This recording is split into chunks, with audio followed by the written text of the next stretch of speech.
Hi, welcome back. We're with Nancy Ludtke, Executive Director of the WHHI Island Historical Foundation. Nancy, tell me a little bit about the foundation even before we start, the Historical Foundation here on WHHI. Well, the Historical Foundation was founded in the year 2000. There was an old building that was going to be sold for commercial use, and we gathered the people of WHHI Island to save that building, and that was the beginning of the foundation. That was our first restoration. So it sounds like a wonderful way to get started. It is. It's a great way to get started. Wonderful organization. Well, how long have you lived at Haig Point here on WHHI Island? I've lived here permanently. We bought our property in 1987. I have lived on WHHI for about 24 years. Oh, that's a little Full while. time. Yeah. So, Nancy, what was it about Haig Point and, of course, WHHI that made you consider living here?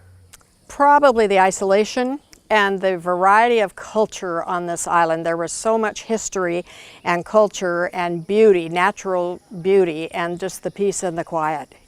That's what really attracted us. That's so true. When you're riding in and you get off the ferry and you just get a little bit out of the gates of Haig Point, I mean, it's an amazing place. Peaceful. Even getting on a boat coming across Calabogie Sound or whatever, you just sort of decompress. It's wonderful. Yeah, we find people tend to be a little more relaxed here, even if they come feeling pressured. They relax, don't they, Nancy? They do. especially after they go by Freeport, right, and have a few drinks. Yeah, that could work too, Wayne. That's right. Well, do you ever mind the commute on the ferry? Never, never, ever. You know, people say to me, oh, but living on an island without a bridge, you know, you have to take that boat. And I say, no, I get to take that boat. When you think about all the people in this area who pay good money to go out and ride around the Calabogie Sound, we get to do that every time that we go across the water, or overseas, as we say. Yes.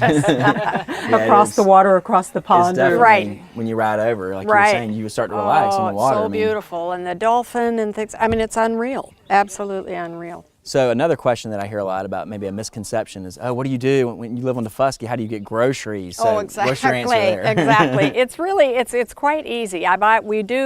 We have small little grocery stores on WHHI Island, but not really very many and not much opportunity for shopping. So you go to Hilton Head, or parts of the island are closer to Savannah. They go over there, but the boats are specially designed where you can bring groceries onto the boats and then unload them when you get to the other side, and it's very, very easy. And if you don't have it, you don't need it.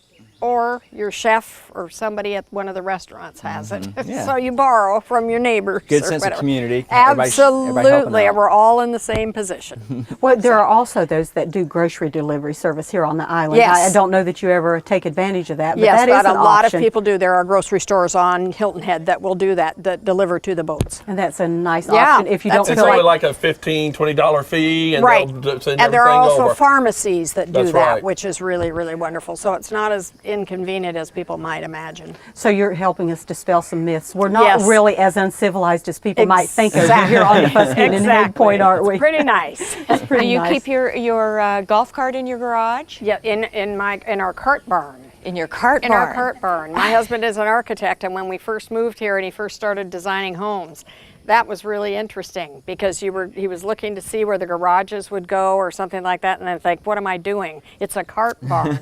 Because on many parts of the island you cannot drive cars, and a lot of people, just for convenience, drive golf carts. So and it's safer for carts to be in a separate structure, batteries and all of that stuff, so you don't have them underneath the house or anything. Exactly. And not that happens, but it's just a case. But one of the things I have to tell you, though, is just a sense of community that's over here is astonishing. And it's the community that has come together there. It's the community of all the interrelations that help make this happen. This couldn't have happened without the community, without Haig Point helping us. Right. So many things they've done. Right. So I would say that's the reason, one of the reasons you came, because one of the reasons why I keep going, wow, this is a great community to be. Yeah, it really is. Because everybody, when you think about it, when you go home with groceries or whatever, you pull into your garage, you close your door, and you go inside your house. We ride the boat with our neighbors. So you can either read, I mean, you certainly have choices, but you really get to know your friends and your neighbors and things, and you catch up on the gossip. I know you call it boat talk. As far as that's how I boat talk refer to is it. You very, very interesting. and Haig Point got us over here today. Yes, So let's give them a little plug. Exactly. DeFusky's awesome. Why is Haig Point the place you guys chose to live? Well, for one thing, we wanted a place where there was going to be a community, and Haig Point had a little bit more of an opportunity for a community. People were purchasing there to live there, and not just vacation and things like that. And at that particular time, in '87, International Paper was developing Haig Point, and we just had a lot of confidence in the future of the development of Haig Point. And it is, as you can see, it is a beautiful, beautiful piece of property. It is. We rode through it to get to the gate. And yeah, it's spectacular. Two golf courses, they said. Yes. The marina's 27 holes, fantastic. yep. The clubhouse is great. So. Yep, wonderful setting. And one of the things too, you cannot iterate enough, is how community-minded they are to the rest of the island. Again, they've helped us, the DeFusky Endangered Places Foundation, the fund, to help pull this project together. So it's they're a great community contributor. Yeah, they serve as, I have observed, a steward for the island in so many ways. They contribute to the island. So and once the Historical Foundation was established, then that gave them a vessel almost to, they're all interested in history. You wouldn't live on DeFusky Island unless you weren't interested in restoring things like the Francis Jones House. I mean, people really threw themselves into things like that. They love it. The history and the beauty. There seems to be a mindset that draws those of us to DeFusky Island. Certainly is. But sometimes we have to leave DeFusky, Nancy. We both know that. So how often do you find yourself going over to Hilton Head? Oh, as little as possible. But you schedule. You do dentist, hair, grocery, and everything. You just try and do everything at once, and you have a little magnetic tablet on your refrigerator, list of things to do when I go to Hilton Head. Check them off when you make the trip over. Yep, exactly. Well, that's so great. It's easy. Well, thank you so much for being here. My pleasure, And thank you for watching. Be sure to tune in next time for more 843 TV. Where communities come to speak.